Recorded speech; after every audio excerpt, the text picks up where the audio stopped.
a councillor in one of the wards here in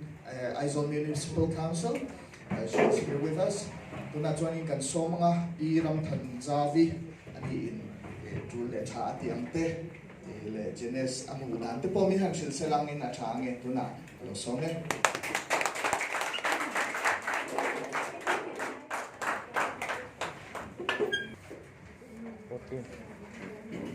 Good evening, everyone. Good evening.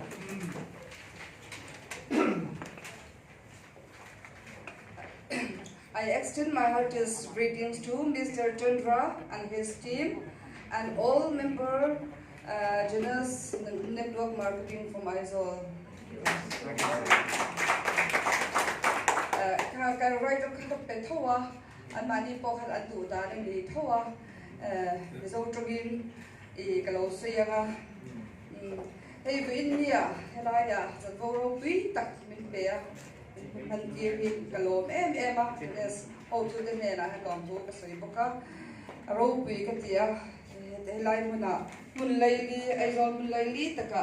pick up point thata le office sang thang ake kan mu thei do na kan na tur nuang tak karam chang tak oma alom am ka ti le ani tin Genius company mi network marketing hi he kashian na halo raise to a tha ka ti a pro he ke ni po hi telve ka lo tum to hi ma he ti te ne na thei top so he ka ti ve nge ka lo tum to ania a me ro su pathianin commission ka om na tur tang zo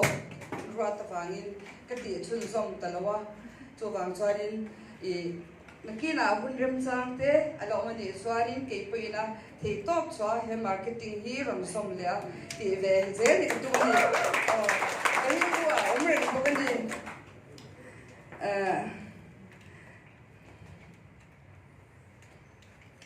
Genius products rem reng hi chu kashian na sa per chwan ni mang heti ani lo ke mai hi na ka thok na sa thina exer te hi gym te hi ka kal sa exer te kal thina kan thil try nge ka yang oi ka ti thina ni ti sang sang ka eta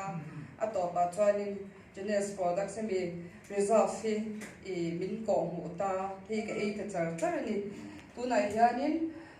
kum exam nge kan ni ring tawla kum somnga pali kan ito ni chwanin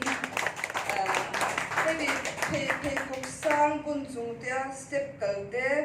kong chou kalte hianin ti an hang hi tur thleng hian ka nei ngai lo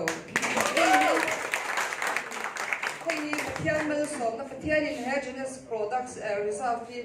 le te mi re hi mal asom ani ti chang em a ti mai na nang chang em ni tin a tha kan tia hei tu na ni tam takin Aizawl nan kan mang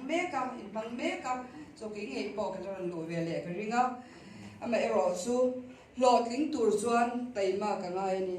tu na hi pu si te ma ni te tu mo an ho hem tong an lu an lag lu atamang ama ero su kha pe baby te po enge an lo ti to an lo taima to na an na tho na tum ru na khami tel lo ka chuan a thei don lo re mi lot lin to sa kan I ta kan ota kan han ti ve ringota kan taima na te kan tum ru na ten a phalo kan chul sal le me ya eng ba lo ni lo e ka batin khoi mi mo han ti me nya ti tak la kan ni lo kan ti le zel tam tak chuan thil tam takai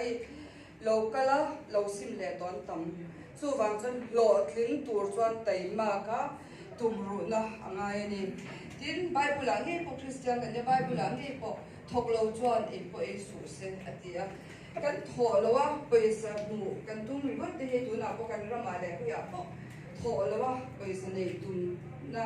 ke kan ram po bin ti boy ve me to ni ya thok ha lo wa sum bu tu na atam to wangin chu wang chuanin he network marketing a thok tu chuanin taima rin om na tho rim na angai ni ti hi thar le thwila ka duwa tin kan sei le do chu thalai tam tak le ka thiam namulo kan han ti na hi atam lut tuk na tinge namulo wani ti ka ti ni chu wa chain thalai tan hen na tam lutuk sarkar mut thian ha thogan tuma sarkar te chu vele ni mira ma thalin sarkar thoki an ngai sang reng lo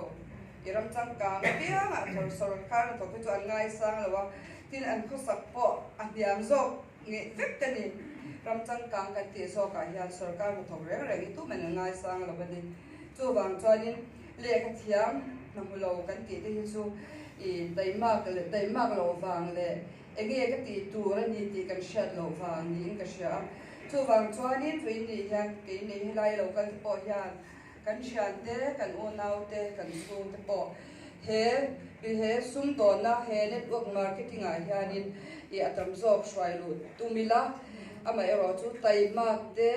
rin om na ka poi mo em ti ka sha ila chu wang chuanin atam thiang ber in fai ro tumila kan tam po le thil re rem chu apud atam po le an lo ti ang kha ta